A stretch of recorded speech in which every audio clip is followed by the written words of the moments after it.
Do you want to feel happier? Do you want to feel more radiant and more alive? Or to go beyond alive and truly feel like you are thriving? That's what I'm here for. Helping you find that best you that you know is in there. It is. And you can start accessing that you today. It's possible. If you're ready for a shortcut to just that, let's work together. Reach out and let's work one-on-one to transform you and your life into happy, into thriving. Reach out to me and book a quick call. It's in the show notes, and let's get you there. Are you really committed and ready? Then let's do it. Personally, I'm the happiest I've ever been thanks to all the practices that I've made a part of my life. You can be too. It is here for you, I promise. You can also access my course, The Youthfulness Hack, which is all about feeling good and getting radiant and all the things I do concentrated in one spot. Go there today and use code AMY15 for 15% off right now, only for listeners of this show. And if you are truly ready to have accountability and live happy, book a call with me today. The world needs your best. You deserve your best.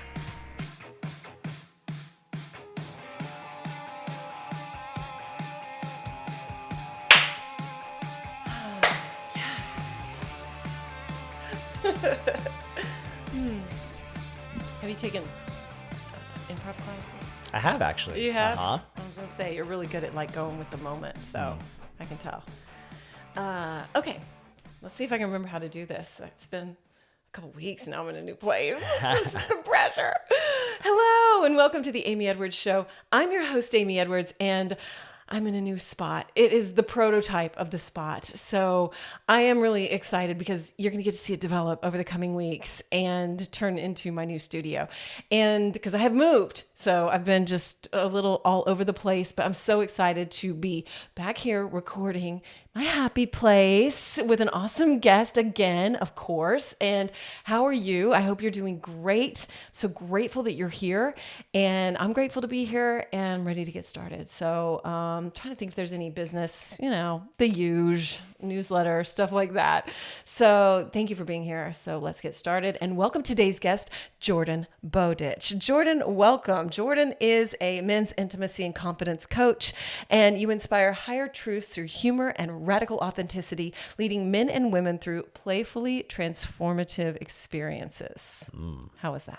That was perfect. Well, I wrote it down, so I was hoping it would be. I don't like to make mistakes there. And I am really thrilled that you said yes today, because I know you've been traveling a lot. You've had a lot going on in your life and juggling everything in your life and with work. And so thank you for coming in person today, even. So I'm excited to talk about some transformation, because I am all about transforming our life to be the best version of ourselves at any given moment. And one of the things that caught my eye was you talk about superior men and being a superior man. And I was just listening to, have you listened to, it's called The Courage to be Disliked? That sounds familiar. I think it's fairly recent. And it's a Japanese book, but there's some things in there about superiority and inferiority. And I think that the way you're using that word can be misread. Sure. So I wanted you to clarify like what that is to you and how it translates to women too, or just a human. Yeah. Really. Yes. So, so welcome, by the way. Yes. Yes. Hey, hi, hello, how are you? It's me.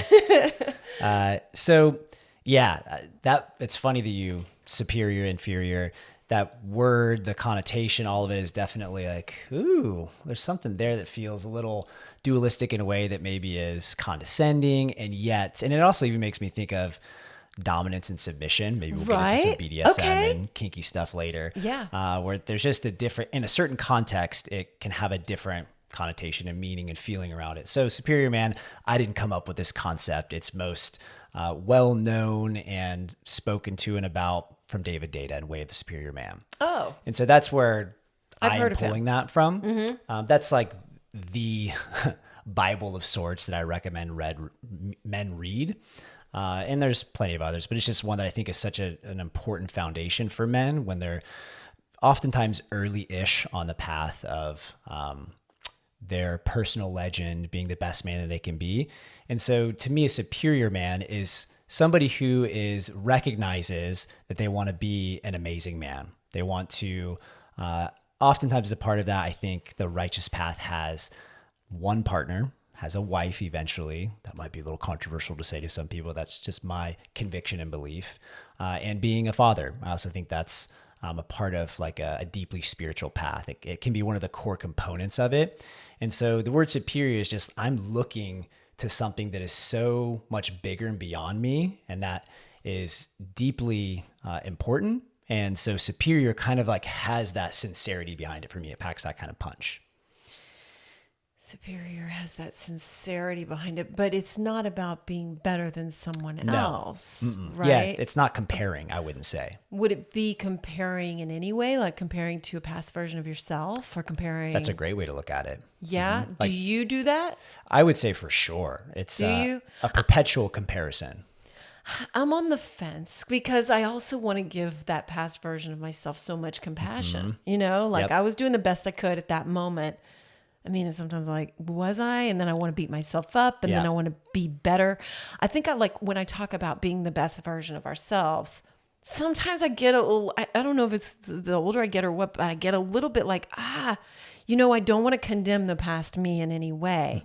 And maybe that's part of being the best version of me, which is kind of a paradox. Yeah.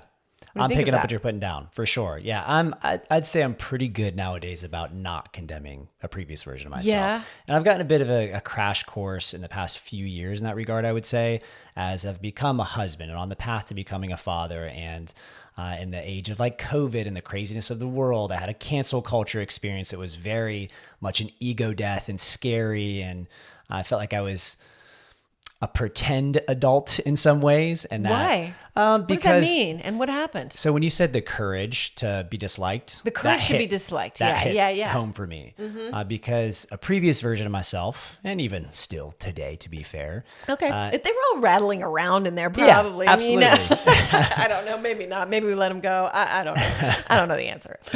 I would say I've had an addiction. I guess I don't like that word all that much, but it feels mostly appropriate in this context. I know plenty about that word, but yeah, okay. An addiction to being liked by everyone. Oh, I think so many people can relate to this. Yeah. And so in some ways, my worst nightmare was, and even still is, to not be liked by someone, let alone many people. Yeah. And so a lot of my, not only public persona, online presence and all that, but just in my relationships, I really pride myself in being very likable, being a super connector of sorts. I believe it's a superpower I have. Yeah, you're very likable. Yeah, and come across that way. And the shadow to that can be desperation in that regard. And another way to say it and look at it is, am I willing to not be liked by some, or maybe even many, in favor of being loved by few, and the few that matter most? And so that was a big lesson in that season, is all these fucking faceless Facebookers, funny enough, are like talking bad about me, are, sharing my post and talking about how I'm this disgusting human being and all this. And I'm like, and as this was unfolding, I was just like, oh no, what is this going to mean for my life? All these people hate me. And it was necessary medicine for me, for sure. What happened? How did you feel? Well, kind of nothing. Take your medicine.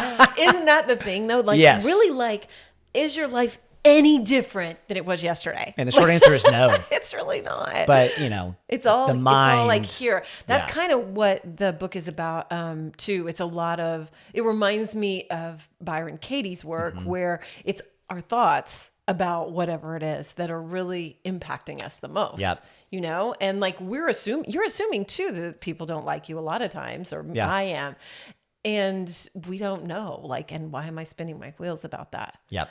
Well, so how have you grown from like that situation, and what's been your outcome about that addiction or predisposition? Yeah. So there's so many layers and components to this. The quick backstory, this was the end of 2020, and I talked about my beliefs and personal experience with COVID. Oh shit! Very polarizing. Nothing will topic. get people going more than that. and I I made call it a bold proclamation that started with I survived COVID, and it was a post on Facebook and on Instagram too. And I've looked at it here, like every once in a while, I'll like revisit it. And while I still stand behind the sentiment and the words, I also look at that version of myself. I'm like, there was a lot of misguided pride and immaturity and like an egoic. There was a part of me that, well, here's where it really gets funny. I've always wanted to be famous. I'm just going to go ahead and own that. Me too. Me too. I'm a ham. And I'm known as that in my family. Okay. I'm the guy who performs and wants to make people laugh and will do edgy things. Like I used to do these live videos on airplanes where I would publicly proclaim my love for my wife. Oh, I think I've seen you do. I've seen that. I've seen that. I have dozens of them. I didn't know that. Oh yeah. Oh, I'd bring my 70-pound blue nose pit bull on the plane with me. And so that's just like a very I wear ridiculous loud clothes, tie-dye stuff. I shared gratitude in the cockpit with pilots on Thanksgiving with my pit bull. Oh my God. I've like coordinated Christmas carols, like all kinds of stuff like that. I love it. It's really fun. How fun. Very that's fun. I mean, that's part of what that sentence is, It's like, you said you're all about humor and absolutely a big core part of who I am. Fun. So being the performer and wanting to be famous, I've imagined a post going viral. That means like I made it. Oh shit. And here's the irony of this. Exactly. And I feel like this is just divine comedy. God's like, oh, you want to be famous, do you? Well, how would you like to be infamous? Right. And so this post goes viral, but it was not a positive viral post, you could say, right? At least on the surface. And so it was being the focus of all that attention and in a way that was not like, oh, this guy's awesome or how funny and wonderful he is. It's like, this guy, fuck him. Right. He's a plague rat. It was like all this just absurdity. And so it was very humbling. And from there, I decided to take a long break from online presence, social media, all that, and really stepped behind the scenes of my wife's business, which was, it was like, I'm not the star. She's the star. And I'm just going to be doing all the things in the background that are not all that enjoyable, but are important and purposeful. Like she hadn't done her taxes in like 3 years. I'm putting her on blast right now. Holy shit. I can relate to everything that you're saying right now. And so I set up like payroll and finance and accounting and started actually, okay, what is our business doing? And how do we set ourselves up for success and all that kind of stuff? And so for solid 3 to 4 months, that was my life. And there was tons of other implications. I was part of a men's group and my actions kind of compromised them as a whole and some individuals in the group. And so I stepped away from that group, and that was a huge ego because there's a lot of cool guys. It was guys a lot of hats. Yes. A lot of nice hats. Yes. And it was guys that I respect, admire. Yeah. And I was just so honored, even felt like a fraud or imposter, like I shouldn't be a part of that group. And it all just came crumbling down. And the opportunity it gave me was, who am I actually? What do I actually care about? Like, what is deeper than all this surface level stuff? And in that season, I grounded in with who are now my core squad, community, family. It's a group of couples that my wife and I are connected with that are all in on life together. And had I not had some of those experiences, I don't think I would have connected with these people in this way. And so many other amazing gifts. I feel just way more aligned and authentic with who I am and what I stand for.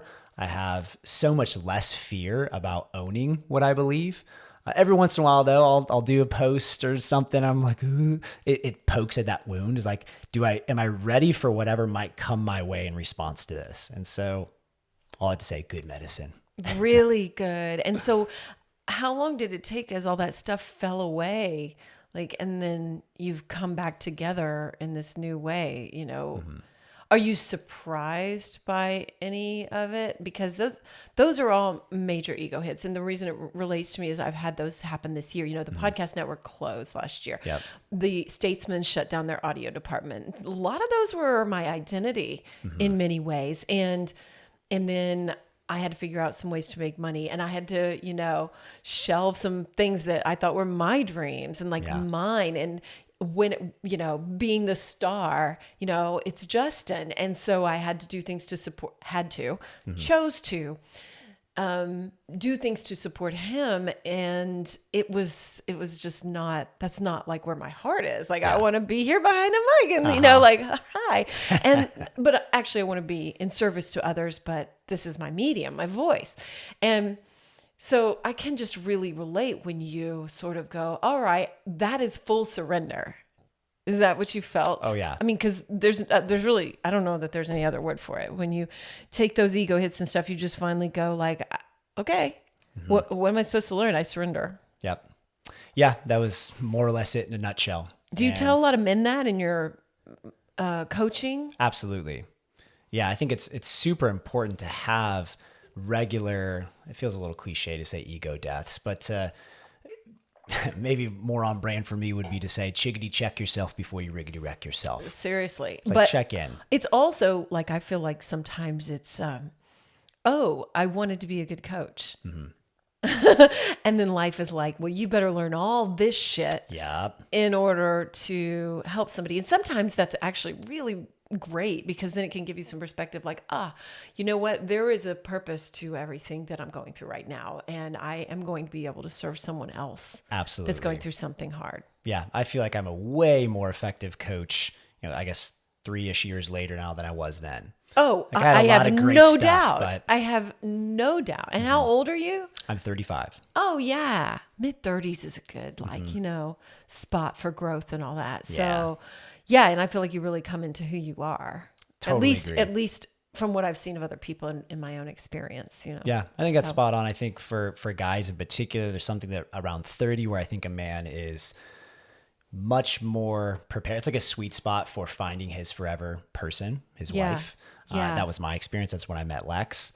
Met her on Facebook, funny enough. I didn't know that. Oh, do you want the story? Yeah, sure. Tell me. It's a good one. Okay, good. I'll give the somewhat abridged version. Okay. So, I guess I was 29, almost 30.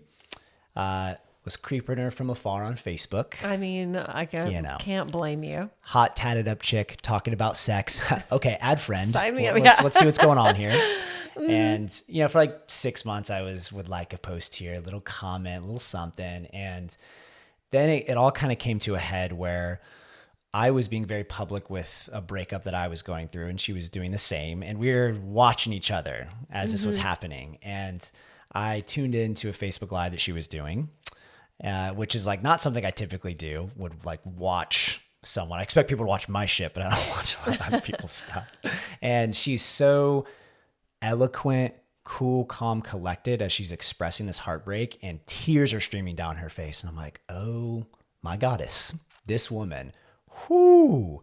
So I sent her a voice note, slid into them DMs, and I began it with a little freestyle rap, because I do that from time to time. And the first few lines are a little something like this. And she actually played this for our wedding a few years ago. Hey, Alexa, I'm about to flex for you. I want to stand next to you. And then I said like a few other things, like so cheesy, but also awesome. And then I just led from the heart and told her, I think you seem really awesome and I would love to get to know you. And from there, traded some voice notes, a few FaceTime dates. I was living in San Diego. She was in New Orleans. A few weeks later, I flew out to meet her. I was working for Bulletproof at the time, nutrition, coffee company, a lot of people know him for. And I was national salesman and educator, so I'd bounce around the country. And I made the work excuse to visit my territory of New Orleans, which I would never visit New Orleans as a territory kind of trip. And that weekend, I knew I was falling in love with her. Just right away, I felt it.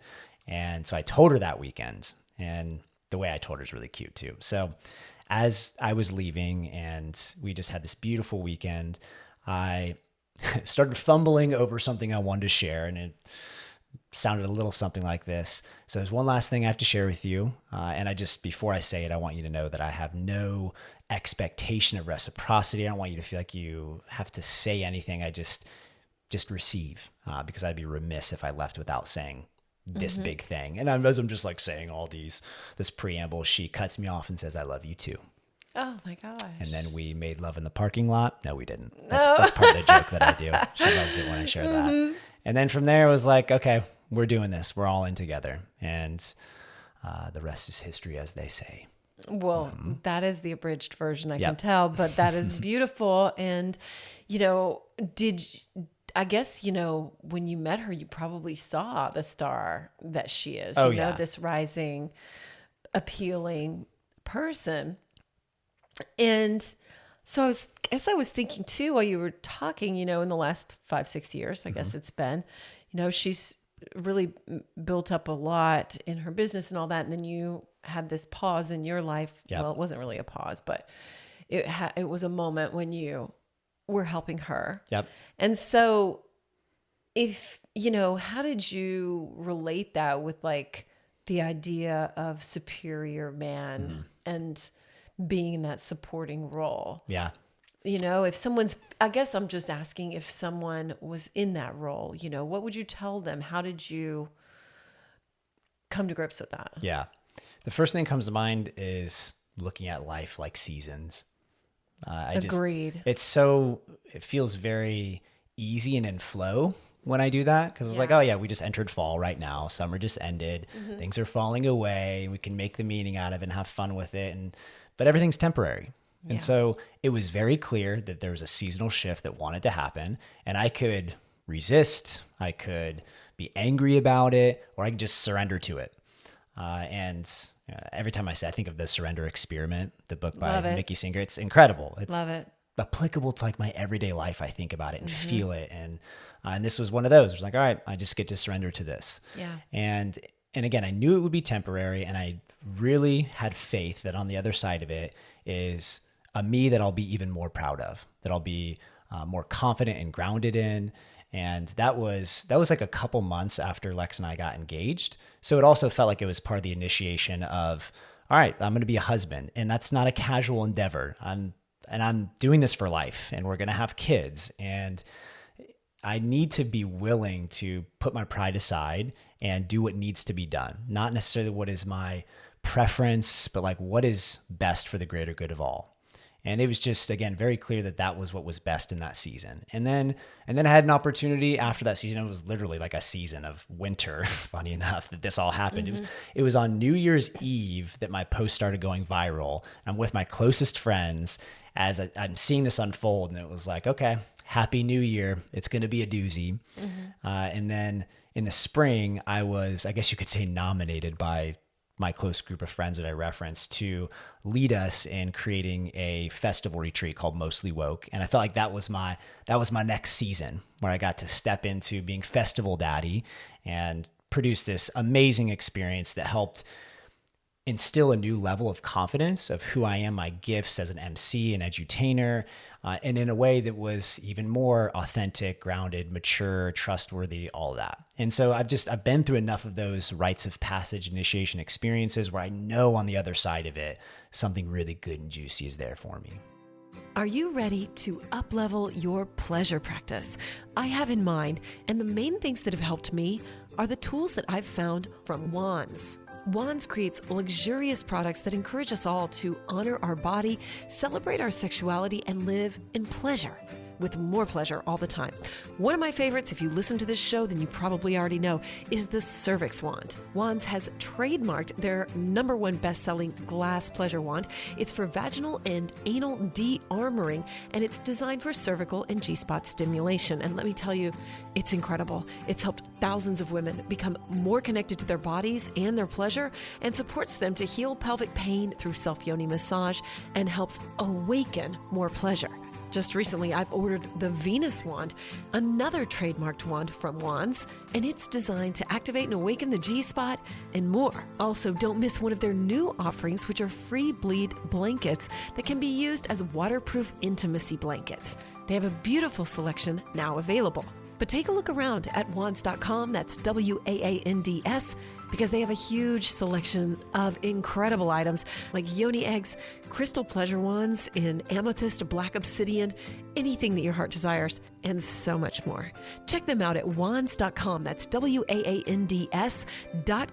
and use my link in the show notes to get 10% off, or simply enter my code Amy Edwards at checkout. Again, that's WAANDS, wands.com. Y'all, I have started using higher dose products. And I am such a fan. You know, I don't put anything on this podcast that I am not 100% completely behind. And I have a special discount code for you for all Higher Dose products. I'm so excited. If you don't know, Higher Dose is a wellness company. They have wellness tech products, they have tools, they have supplements, and they have body care. They have so many things that are hot right now too, that are really biohacking and up-leveling our lives at home, which is really cool. They have an infrared sauna blanket. They have an infrared PEMF mat that I'm so excited to be sharing about soon. One of my favorites though is the red light face mask. It stimulates collagen, it activates glowing skin, reduces fine lines, regenerates cells, and it's soft. It's not like one of the hard plastic ones, so you can kind of move it around on your body, which I've been doing, and I am seeing amazing results. I am absolutely addicted to it. I use it every single night, and I'm using it in conjunction with one of their other products, the Glow Serum. And I'm very picky about what I put on my skin, and I am loving the Glow Serum. It's specially formulated to plump and hydrate and stimulate radiant skin, which that's the goal. They have a ton of other products too. Magnesium ingestibles, magnesium body care, which has a healing oil and a serotonin soap that you can use in your bath, which I've been using too. It boosts your mood, enhances your skin, and deepens your detox, gets you calmed down. Anyway, I'm a fan. So I'm so excited to offer you 15% off using my code MAGIC15. Go to the show notes. You can click through on the link right there. Or if you go to Higher Dose, just enter the code MAGIC15 and you'll get 15% off. Higher Dose has been featured in Goop, Glamour, Elle, Vogue, Bazaar, Allure, basically you name it. And there's a reason why. So go check it out. It's at higherdose.com and enter my code MAGIC15 for 15% off. I think that's the thing. You don't get down about it as much. Yep. Or maybe it's shorter lived because you're quicker to get to that point of, oh, I know that this too shall pass, whatever it is, good, bad, whatever. Yeah, I felt like that too this last summer. I did recognize that it was a season, but right at the beginning of the season, I didn't recognize it so much. We didn't travel at all this summer. We had to save money and move into this house and, just work. It was just a season of work, and it's humbling, but that's a really good thing. Yeah. And so I had to keep perspective because I had a couple breakdowns.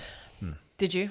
Breakdowns before the breakthrough. I've heard it said. Always. Oh yeah. Always. So yeah. And I loved what you said about the supportive role of husband, because I think that husband or partner, spouse, whatever, like that is part of it. And I think that's easy to forget sometimes, rather than stepping into like, this is an us thing and I'm here to support.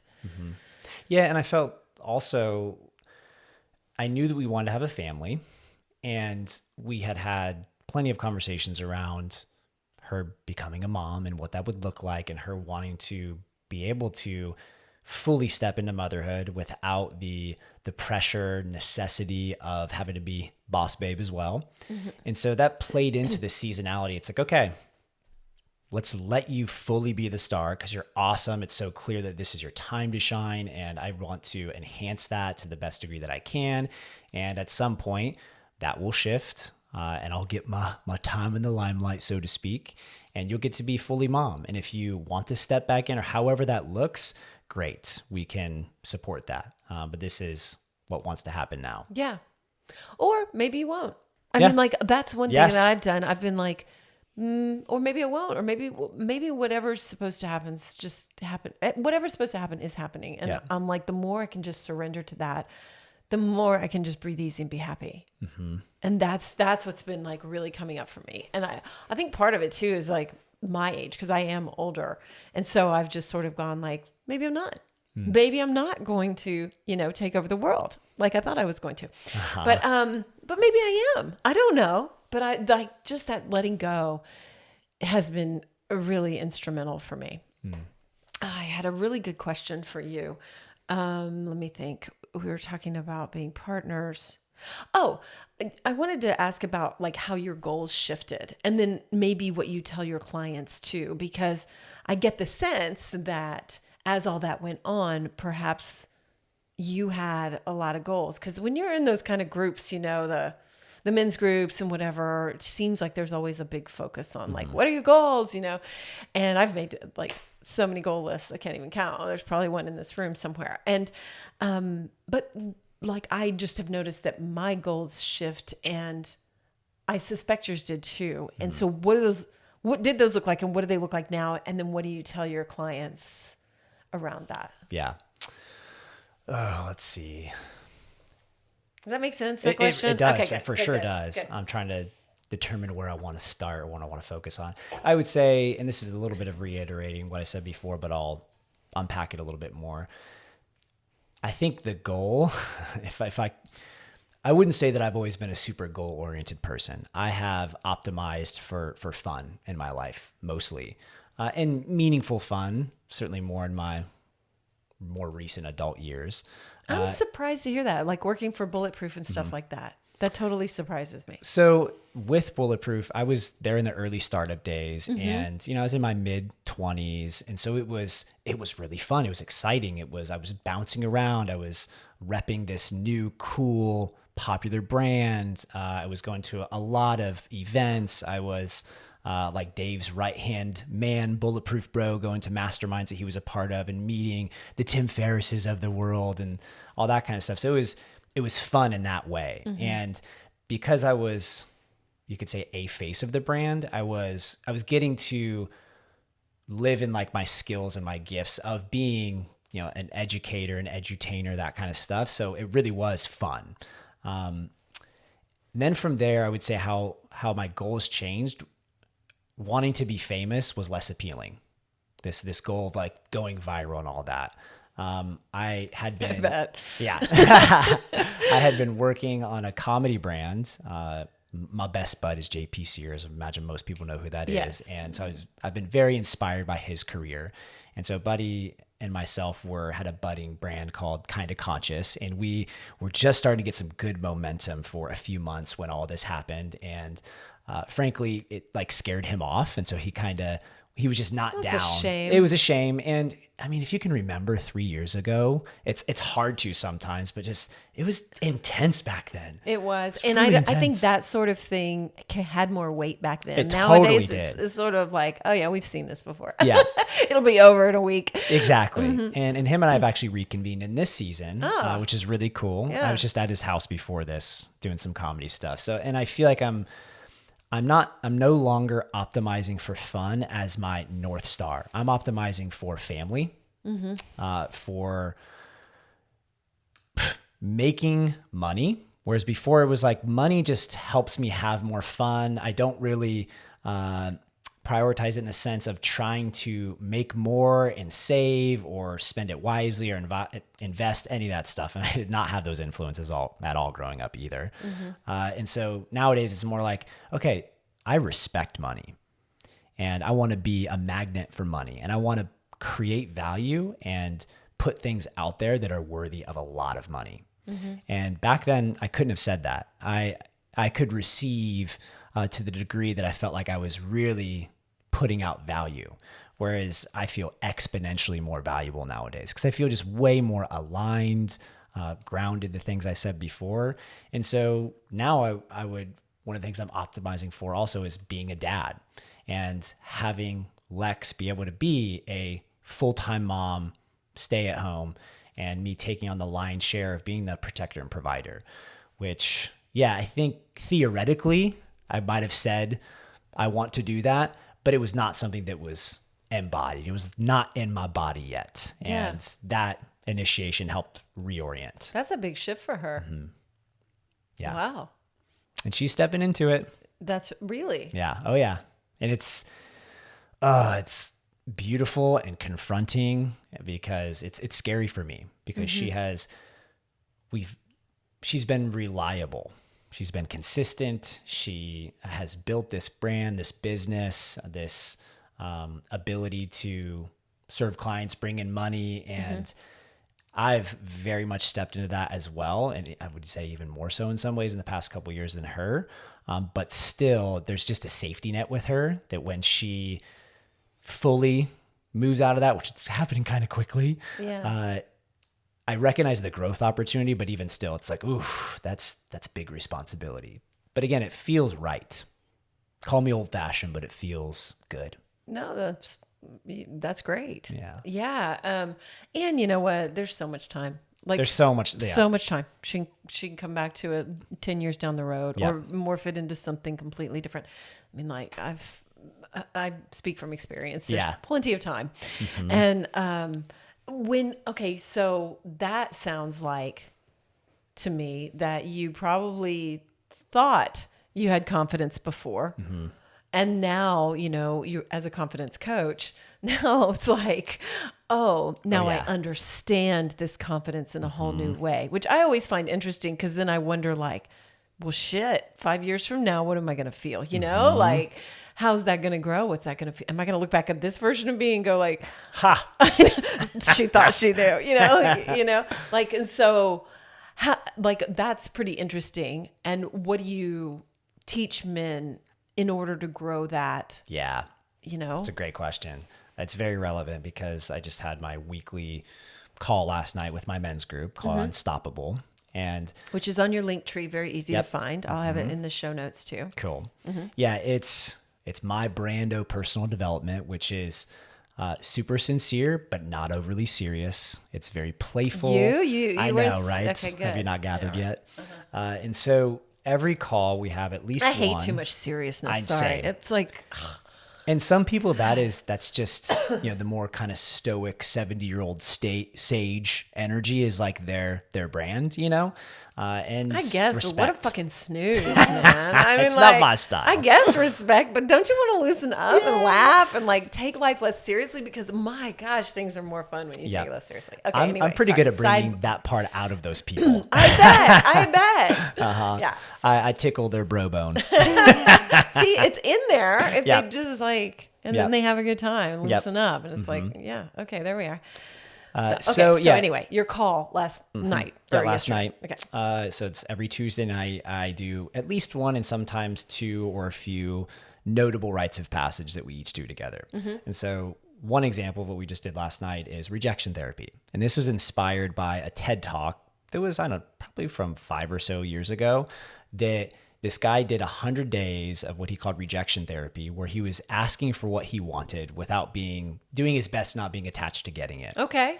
It's such a good TED Talk. Love it. The concept is brilliant. I don't think I've heard of it. Who is it? His Asian guy, and I'm going to give a generic name, but I actually think it's very close. It's like Xi Zhang, something like that. Okay, cool. And, he would ask for everything from like one of the ones I remember, he went to Krispy Kreme and asked them to make him a donut. Jia Zhang, you're right. What I learned from 100 Days of Rejection. Yes. Okay. So he went to Krispy Kreme and asked for a donut, 3 donuts in the form of the Olympic Games symbol, the 3 rings together. Yeah. And so he would do everything from sort of silly, random stuff like that to really sincere, scary stuff. Like asking for a raise at the job. And so you can imagine a lot of ways this could be applicable. Yeah. And so what we did on the call last night is each of us live in front of everybody did this rejection therapy and asked for what we wanted from someone in our lives. Ooh. And so, one example is like, so that was the assignment over the last week or something, or you did it right then? We did it right then. So live like in front of texting everybody. people or something? Voice note. Voice note. Oh shit. Voice note or video. Okay. And this is part of building the confidence too, because most of the guys that I work with have never sent a voice note. It's just not, I think in our communities, it's fairly common, but it's not super common for your average person to send a voice note. Okay. Texting is the thing, right? Yeah.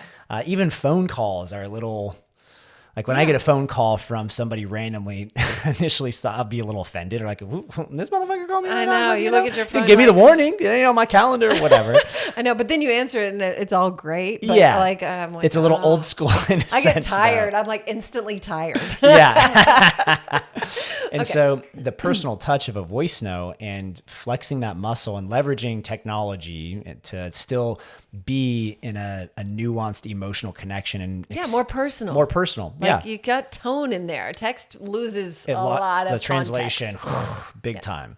And so live in front of everybody, because I have them be on desktops, they have their phone and they'll give a quick context of what they're going to send. And I give a great, like important clarification of what this can look like and some examples. And I go first to really show it and to open things up. What'd you do? Can you tell? Well, I'm going to keep it generic. I sent a voice note to somebody who is famous. I guess I'll just leave it at that. And it was to connect with him in a way. And him and I have a little bit, we've had some history. I can't say, or I don't want to say, I guess. But he's very recognizable. Sorry, I had to ask. Okay. Yeah. And it comes back to the cancel culture stuff. He was affected by what I did in that season, and it caused like a rift between us, and we've repaired it, but nonetheless we aren't active friends. Okay. And so I asked him for some like counsel, basically, and advice based on some things that have happened in my life that I know he's experienced, and I haven't talked to him in like a couple years. And so it was an edge for me to send him this voice note. Good for you. Thank you. And so everybody did that. Whatever was relevant to them, whatever their edge was, all 20 guys did this in front of one another, and we just went one by one. Whose heart's racing? Cool. Follow the heartbeat. You're up. God, I'm like, what would mine be? I have no idea. So that's one example. Did anything happen? What do you mean? Did you get a reply? I haven't yet. This is, not even 24 hours. This is yesterday. Okay. Like another guy asked for, he wanted to bid on a house. So he put like a bid on a house and then on a voice note, opened up the conversation. Yeah. So that's very confidence boosting in the sense of, and it's important to say it's not a one-off, right? Like rejection therapy, it is ongoing therapy. It's becoming impervious to rejection, because if I can practice, it's just practice. And it's like, getting rejected is not a bad thing. It's Yeah. part of being courageous and asking for what I want, and doing that enough. I'll get more of what I want, which will build me more confidence. And then I'll believe that I deserve it. And that asking for it is not only okay, but is a very good thing for everybody, not just myself. And then striking the balance and the art form of how to do it, when to do it, because, perseverance, persistence, those are beautiful qualities, but I don't want to be a pest. I don't want to be the guy that's always asking for stuff and then is like kind of annoying and nobody wants to be around. So we're playing that game and finding that sweet spot. Yeah. And you're not going to die. Exactly. I mean, like, everything's all right. You're still going to like go to bed that night or whatever. So, rejection, that's like in that book I was reading, that's like our big motivating factor for not doing a lot of things. Like, I know that when I drag my feet on stuff, let's say it's editing a podcast or posting about a podcast. That's a good one. Like, which I love my podcasts and stuff, but sometimes I'll drag my feet on posting and I'll go, okay, why? Like, why? And it's like, I think a lot of times it just boils down to, not posting is protecting me from thinking that people aren't interested. Yep. And basically that's rejection, rejecting me and rejecting my creative output. And so really it's such a motivating factor when we get down to just the very base of it. I'm picking up what you're putting down. Agreed. But that's related to confidence, because that's going to build up that confidence, right? So that's Absolutely. that's why that came up about confidence, right? Yep. Yeah. So, and I'll give another quick example that's in the same vein. So another rite of passage we'll do is, I call it love thy neighbor. I have a lot of biblical influences, and so I like to inject that into my stuff. My grandparents were pastors of a charismatic church. Oh shit. My dad's an sorry. evangelist through and through. My dad's trying to convert me every day still. It's very fun. To what? To Christianity. To be what he calls a believer, and for me to be saved. So anyway, I have a lot of those influences, and I love call it religious heritage. I think it's had, I can appreciate that for a lot of people it had a very negative impact. And I would say for me, it had mostly a positive impact. So love thy neighbor. What that looks like is there's two ways to approach it. The easy way, if you will, is just sending a love bomb to somebody in your life. And so oftentimes it's maybe an uncle or a brother or a dad, a man in their life that they don't have that kind of relationship with, where they would send a voice note that's, hey dad, just thinking about you. I really appreciate you, and I want you to know that I love you, and I just have so much respect and admiration for you, and it just feels really good to share that with you. I love you. That could be an edge for a lot of guys. Yeah, it's just this fearless opening up and allowing, of course it is. I mean, how many men are like holding back their emotions and stuff? That's like such a cliche, but it's true. It is. Yeah. So that's one way. I love that. And then the more edgy one for this love thy neighbor is what I call fun conditional love. So fun conditional love is not always, it can be breaking a bone to reset it properly. So a clearing conversation.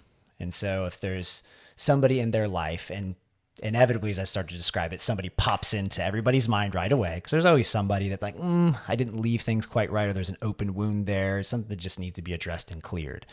And so I'll have them send a voice note to somebody that's, typically it's just opening up the doorway to have the live conversation, because, a 60-second voice note trying to clear something completely without a dialogue is a tall order. Yeah. So that's a great confidence booster too, is like, I want to be courageous. So the fun conditional, what is it?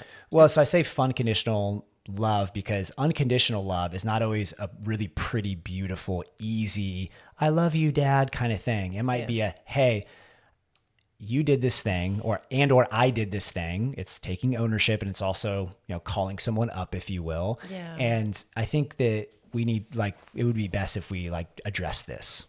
That is very loving. Even though it doesn't necessarily feel good, it's unconditional. And I say fun conditional because I love to mess around with words. I like to use the word fun, comfortable. Like, how can I make something that's uncomfortable be fun? Because I know it's good for me. And on the other side of it, it's a net positive for everybody involved. Yeah. Gosh, I'm so pleased to think that nobody comes up in my mind. That's that great. Feels so good. I have more of that nowadays as well, which is good. Yeah. It just means that you're living pretty true and open, I think, I try to pay attention to those little moments when I'm not saying what I need to say or not addressing something that maybe even I did, and I just try to own it in the moment. And that's another habit that comes with doing it, just like the rejection, just like the thing. And it builds that confidence. And you're like, again, I'm not going to die, and they didn't reject me, and everything's okay. Even though I did something super idiotic or whatever it is, Yep. And that's nice. I have a cool little example I'll just say quickly about Please this do. because it's present. This is your interview. Please tell me all the examples you want. So when I was giving the example of this love thy neighbor in a clearing conversation, I sent a voice note to one of my best friends, and I said, hey man, I've had this on my heart. I've talked shit about you behind your back a handful of times over the past year in particular. Woo! And I now just maxed out my sound. Oh my God. It's important to note, and I said this to the guys both before and after in various ways. I have chills. Yeah. That was bold. Because I could have never told him, and he would have never known. Of course. And it wasn't like I was like, this fucking guy, oh, he sucks, or like what. It wasn't that kind of, it was much more, I guess you could say, palatable, but he's one of my best friends. Like and I was how? not speaking Like super how? highly of him. I was feeding into somebody else talking about what they don't like about him. And I was affirming that. And I was even going there and agreeing. And that's not to say that some of the things that were being said I didn't agree with in some way, but I felt out of integrity in my system, in my heart, in my body with what I was saying and my relationship with him. And it's if I believe those things, then I get to say that to him in a way that is loving, connective, and he gets a say in it, and we can have a dialogue around it. And so, and I think this is the more deep, ruthless integrity that a lot of people won't necessarily go to. And so I sent him this voice note and said, hey man, was talking shit about you. Doesn't feel good. I love you. I care about you. I have so much respect and reverence for you. And me doing that just feels really out of integrity. And I want you to know that I'm sorry. And if you want to talk about it, I'm super open to that. And if you don't, and this is just kind of enough, then that's fine too. And because I know him and he's playing the same game as me in this life of wanting to be better, owning our shit, having the highest levels of connection that we can fathom, I knew that he could receive that and it wouldn't ruin our friendship.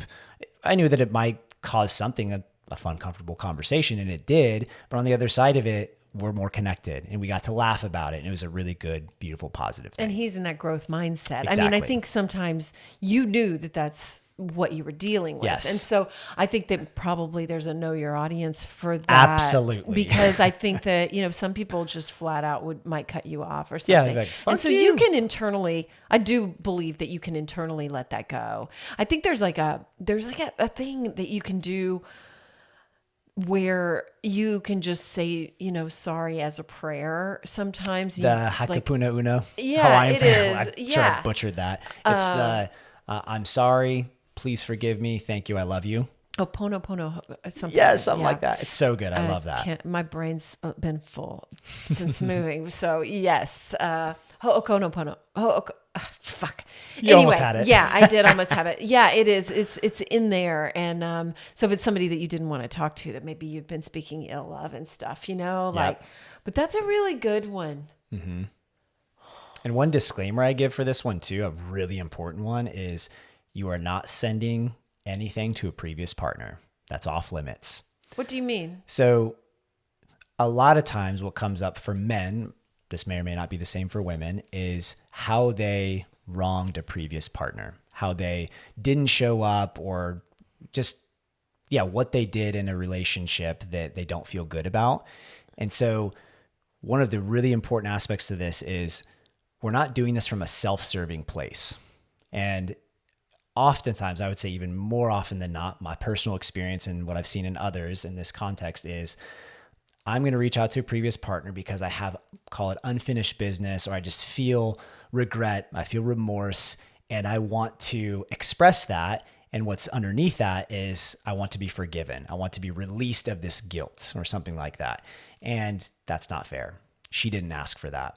It's potentially opening something up for her. And when we're getting into romantic relationships and breakups and that kind of history, that's a lot to navigate. Yeah. And to open that up without their consent is just, it's something that I'm unwilling to condone in the context of my container in this men's group. Now, I always encourage the guys, hey, if you want to have a conversation with me offline, with more of the aspects to this, and like, I'm happy to give you some counsel in that regard, but this is not the container to do that. Yeah. And there's also like this, like addressing letting go of expectations of how it's received, because you're thinking that person's going to forgive you and you're going to be able to say the thing. Yep.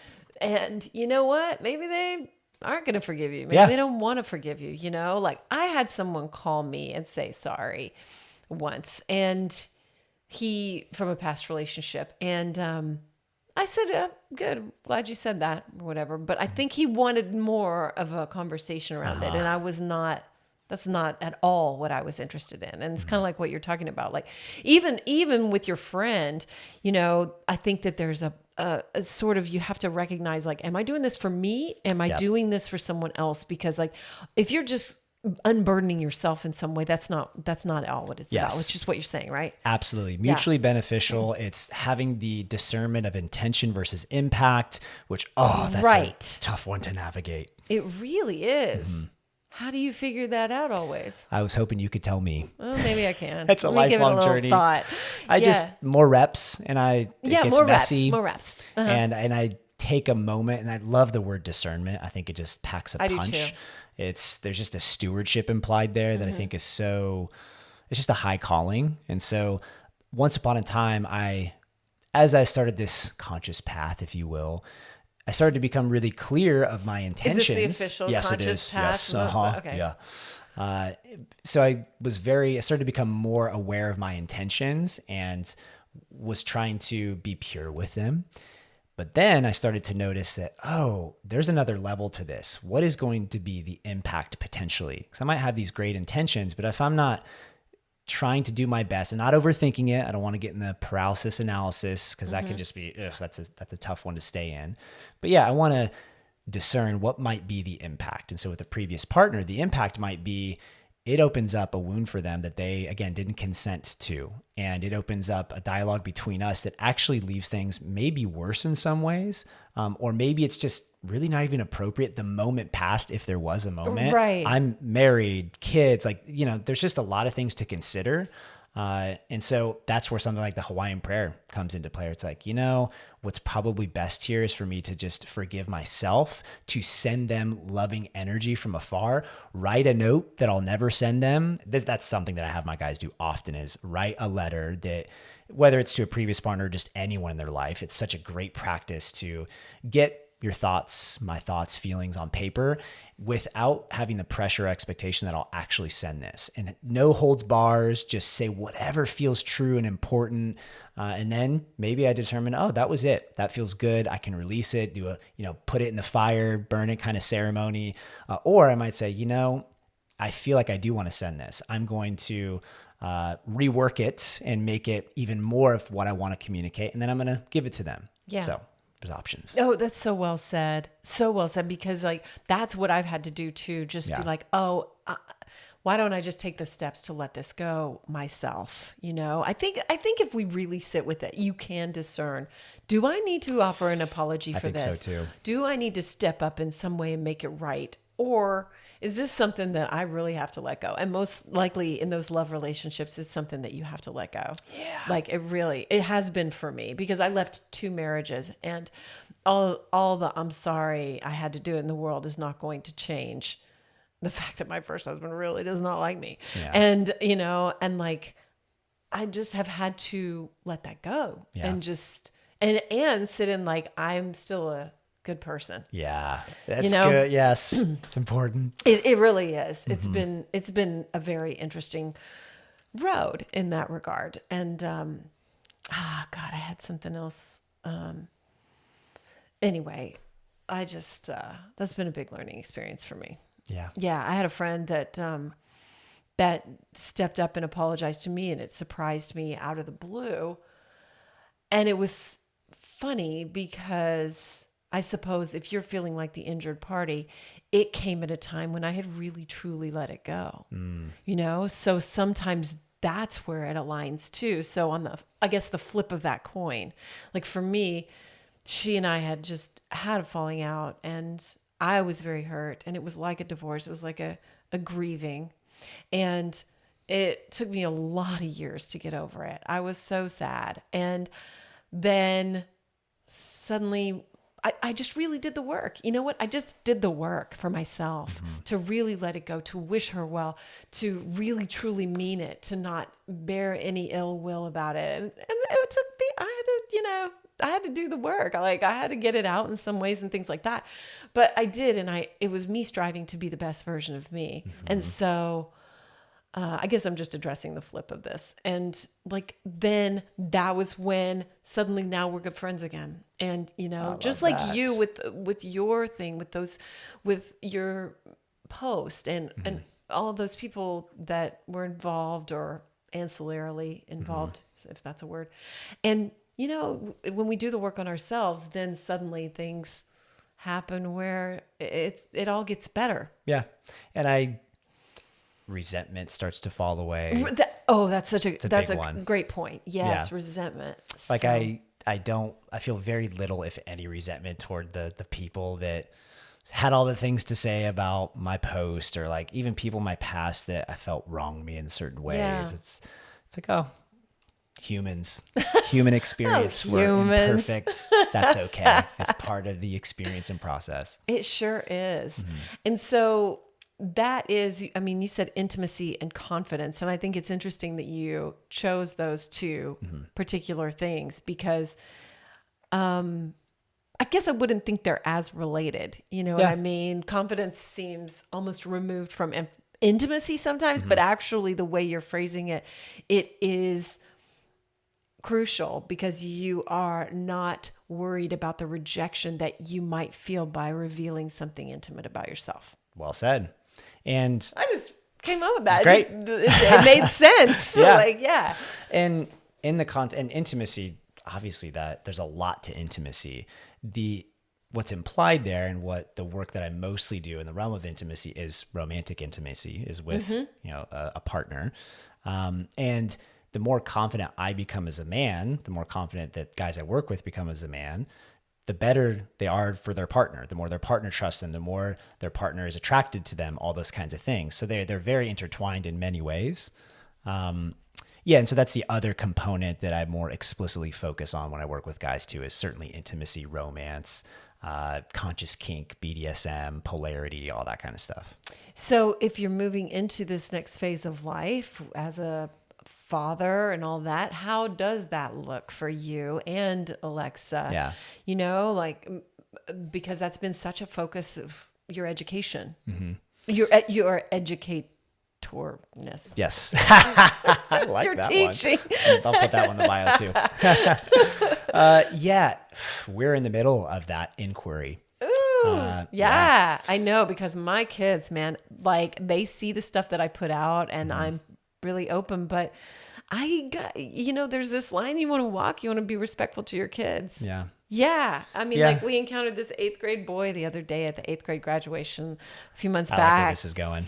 Oh God. And he looked at me and Gigi barely knows him or whatever, but he looked at me and he was like, oh, I follow you on Instagram. And I was like, oh my God. And I looked at her and I was like, I need to watch my posting, huh? And she was like, yeah. I was like, oh shit. You know, like, I don't know, you know, like, and like one day I did post something and, it was on TikTok and she was like, Mom, you have to take that down. My friends follow you. And you know what I just did? I didn't even ask any questions. I was like, you know what? She doesn't ask that unless she means it. And so I did. And like, it's just an interesting thing. But I mean, they're going to look back on your stuff and be like, wow, you know? Yeah. And most of the time they're not interested, which is great. Yeah. I don't know if you know that, but most of the time, completely not interested. I've heard similar sentiments. Yeah. And yeah, my wife is that sex chick. You know, Right. it's her podcast, That's her moniker. brand. It's everything. And mine, I changed it earlier this year, was Conscious Bro. And I felt like I grew out of that season. That's still very much a part of me, is this Conscious Bro persona. Oh yeah. But it I also totally felt forgot. like, it also felt like I was ready to retire that jersey and move on to the next phase of my evolution. I would say Lex is in that as well. We don't know, like, she's taking a little pause from the podcast, and that a lot of it has to do with just what has happened in our lives. Yes. We've had a couple of challenging miscarriages this year. One was early, one was a premature labor experience, which was really intense just a couple months ago. Yep. And so if people want to catch up on that, it is on your Instagram. Yep. So they can go there and catch up on what happened. And it's my heart is with you guys. Like I've followed that really closely and just sent you so much love. So thank you. What a thing to go through.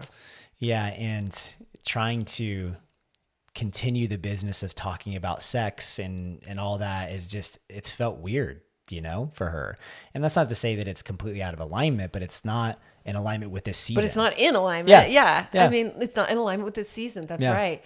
And you know what? We got to grow. I mean, you know, it's okay. Yeah. I mean, it is. It is. It like really is. It really is. Yeah. Her not posting for a little while or pausing the podcast. It feels, it's challenging. It's a little weird, but it's also like, it's okay.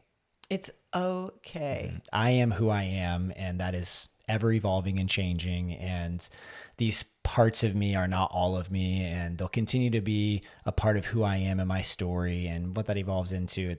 I'd much rather be just an open vessel to that and surrendered to it, like we were talking about earlier, instead of being just dogmatic that like, well, but I've built my persona and my business is this.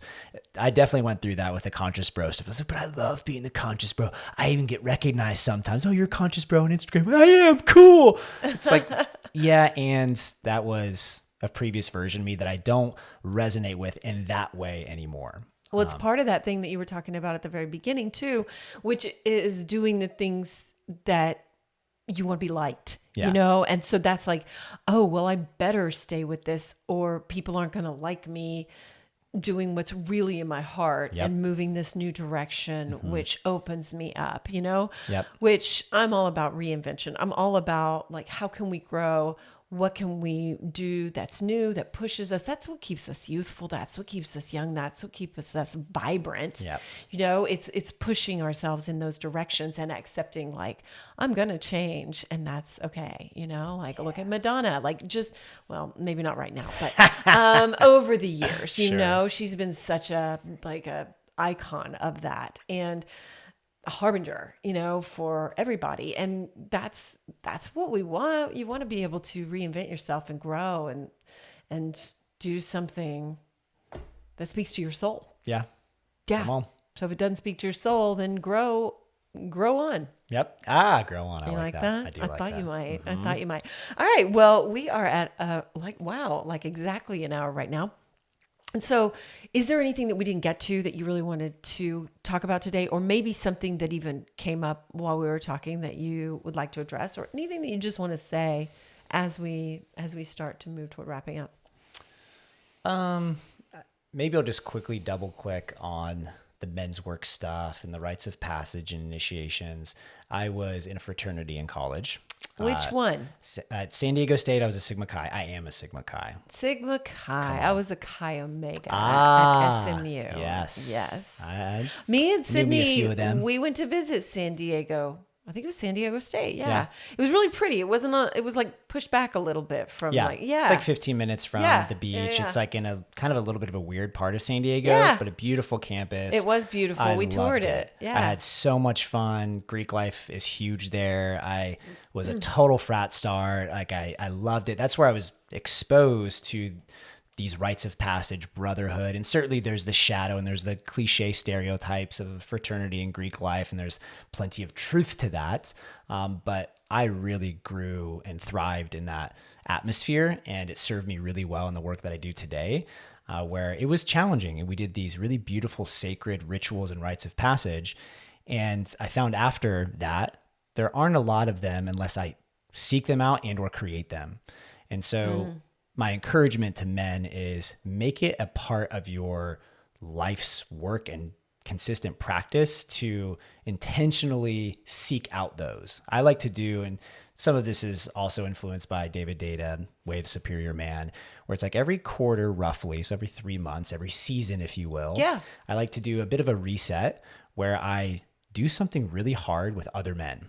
And so I have one of my best friends, Monsell Denton. He has Sacred I know Hunting. Monsell. I figured you probably did. Yeah. And so I'm actually going hunting with him in like a month, and I do that usually a couple to few or so times a year. I have another buddy that does these soul searching adventures, which are men's backpacking trips. We went to Peru like a little over a year ago. And then I lead men's experiences as well. And so it's something that I find is such an important staple to my growth, to my broth, as I like to say. So, Oh my God. Yeah. So just a strong encouragement for men to make that something that is a consistent part of their life, because the fruits of that labor are spiritual AF. Yeah. What about women? I think it's the same for women, just different. It's the Yeah. same basic experience. Like my wife has her women's group that she leads and that she's a part of.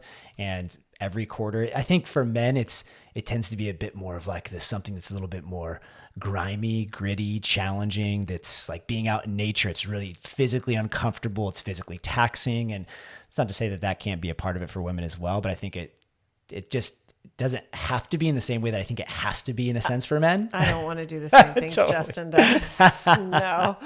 Yeah. So I get it, but I was just curious what your answer was to that. So, well, cool. Yes. Well, tell everyone how they can reach out to you. Maybe they're interested in joining one of your men's groups or something like that. Yeah. Instagram is where I most play.